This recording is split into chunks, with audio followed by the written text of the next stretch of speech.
Let's bring in Sal Licata and Jastremski now. And guys, according to Evan Drellich of The Athletic, Tuesday is the last day to get 162 games in the books. If not, MLB will cancel another week of play.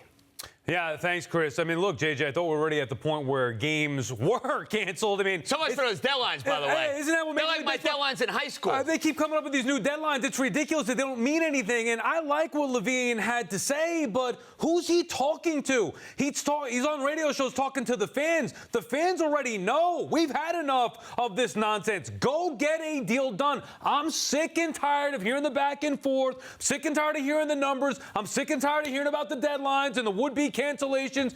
Get it done. So Levine shouldn't be talking to us. He needs to talk to his brethren. Go talk to the other owners and the players and get something done. 1,000%. And you get the sense that maybe Randy Levine is thinking about that first month of the year or lack thereof at Yankee Stadium, not selling those Heinekens, not selling the popcorn, knowing that you're going to miss an opening series between the Yankees and the Red Sox. And I think Randy's heart is in the right place. But Randy, listen, if you got any pull and you got any say, you got to get the owners first and foremost to a much more reasonable place. Because look, in these sort of arguments, it's very easy to say, hey, players, they're making hundreds of millions of dollars. Max Scherzer's getting $30 million a year.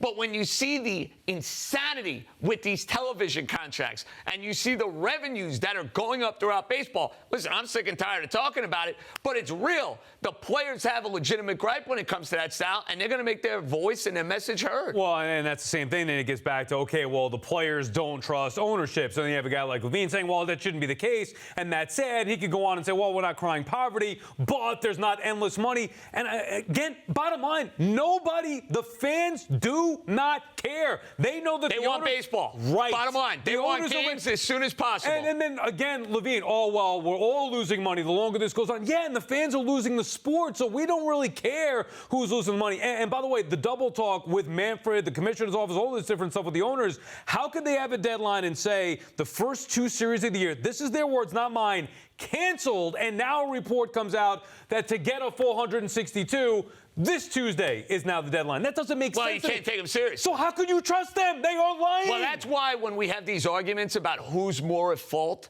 and who is more to blame for the fact that opening day is in serious jeopardy come the end of March, I keep going back to the fact, Sal, that it's the owners and it's the commissioner. Because if they cared so much, wouldn't you engage in talks for 2 months, 2.5 months? Then you have these fixed deadlines that mean a whole lot of nothing. And listen, I'm sick of talking about thresholds. I'm sick of talking about expanded postseason. Right. Now we're throwing in the idea of the shift and whether or not, all right, the shift is going to be a part of baseball. All well and good.